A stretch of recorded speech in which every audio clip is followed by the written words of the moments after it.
सुप्रभात। नवयुग प्रगति चैनल में आप सभी का हार्दिक स्वागत है। मैं दीपा रानी आपके सामने कक्षा 2 की हिंदी की कविता सूरज जल्दी आना जी के साथ उपस्थित हूँ और आज हम इस कविता के बारे में पढ़ेंगे। बच्चों, आज हम इस कविता में क्या क्या करने वाले हैं, चलो देखते हैं। इस कविता का वाचन करेंगे, शब्द व उनके अर्थ को जानेंगे, ऋतुएं कितने प्रकार की होती हैं वो भी जानेंगे और प्रकृति ने हमें क्या क्या निःशुल्क दिया है उनके बारे में भी जानेंगे और सूरज का एक प्यारा सा मुखौटा भी तैयार करेंगे। एक कटोरी भरकर गोरी धूप हमें भी लाना जी, सूरज जल्दी आना जी। जमकर बैठा यहाँ कुहासा आर पार ना दिखता है, ऐसे भी क्या कभी किसी के घर में कोई टिकता है। सच सच जरा बताना जी, सूरज जल्दी आना जी। इस कविता में कवि कहता है कि बच्चे सूरज से जल्दी निकलने के लिए कह रहे हैं। धूप जो बहुत दिनों से निकली नहीं है, अब उसे कटोरी भरकर गोरा गोरा धूप लेकर आना चाहिए। बच्चे कहते हैं कि यहाँ हमारे चारों तरफ बहुत ही कोहरा छाया हुआ है, जिसे अब हम ज्यादा दूर नहीं देखा जा सकता। सूरज, तुम पता नहीं कहाँ जाकर बैठ गए हो कि आने का नाम ही नहीं ले रहे हो। अब साफ साफ बताओ, तुम कहाँ छुप के बैठे हो? अब तुम जल्दी से आ जाओ। कि बारिश में जो भीगे कपड़े अब तक गीले हैं, क्या दीवारें क्या दरवाजे सबके सभी सिले हैं। छोड़ो आज बहाना जी, नाना नाना नाना जी, सूरज जल्दी आना जी। कल जो बारिश हुई थी तो कपड़े बहुत ज्यादा गीले हो गए हैं और बारिश की वजह से सभी दरवाजे दीवारें सब सीलन से भर गए हैं, यानी सब में नमी आ गई है। अतः सूरज, आप बहाना छोड़ दो और जल्दी से निकल आओ, हम सब आपका इंतजार कर रहे हैं। बच्चों, अब हम सूरज जल्दी आना जी कविता के शब्दार्थ को जानेंगे। सूरज का अर्थ होता है सूर्य और कुहासा का अर्थ होता है कोहरा और टिकना का अर्थ होता है ठहरना और सच का अर्थ होता है सत्य और बारिश का अर्थ होता है वर्षा और सीलन का अर्थ होता है नमी। इसके बाद हम ऋतुओं के बारे में जानेंगे एक वीडियो के माध्यम से। बच्चों, क्या आप जानते हैं कि प्रकृति ने हमको बहुत सारी चीजें निःशुल्क प्रदान की है, जैसे धूप, हवा, पानी, पेड़ पौधे। अतः हमको इन चीजों का सदुपयोग करना चाहिए। इसके बाद हम ऋतुओं के बारे में जानेंगे। चलो ऋतुओं के बारे में जानते हैं। ऋतुएं 6 प्रकार की होती हैं, लेकिन आज हम केवल 4 ऋतुओं के बारे में ही जानेंगे। पहली ऋतु है बसंत ऋतु, दूसरी ऋतु है ग्रीष्म ऋतु, तीसरी ऋतु है वर्षा ऋतु, चौथी ऋतु है शरद ऋतु। वर्षा ऋतु क्या होती है? इस ऋतु में हरियाली छा जाती है चारों तरफ हमारे। यह ऋतु शरद ऋतु के बाद आती है। ग्रीष्म ऋतु, यह ऋतु सबसे गर्म होती है। लोग घर से बाहर बहुत कम निकलते हैं क्योंकि उनको पसीना पसीना हो जाते हैं, गर्मी बहुत लगती है। लेकिन इस ऋतु में हमारी छुट्टियां बहुत लंबी मिलती हैं हमको, जो कि हमारी गर्मियों की छुट्टियां होती हैं और हमको रसीले फल भी खाने को मिलते हैं और हमारा मन ठंडी जगह पर घूमने को करता है, जो कि हम घूमने भी जाते हैं और हम कई बार बुआ के यहाँ, नाना के यहाँ या मौसी के यहाँ भी घूमने जाते हैं।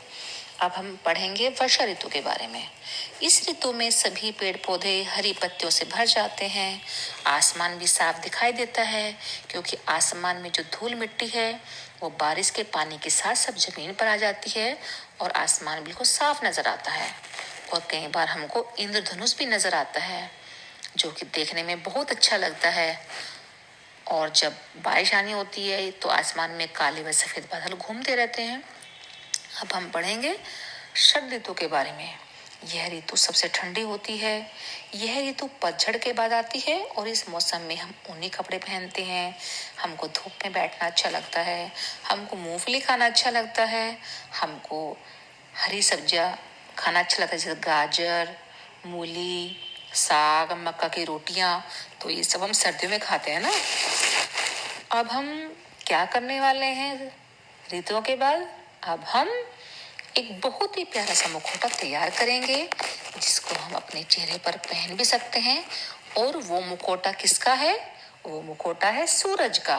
तो चलिए देखते हैं और बनाते हैं।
बच्चों, हमने कविता का सस्वर वाचन किया, शब्दों के अर्थ को भी सीखा और ऋतुओं को एक वीडियो के माध्यम से जाना और सूरज का एक बहुत ही प्यारा सा मुखौटा बनाना भी सीखा।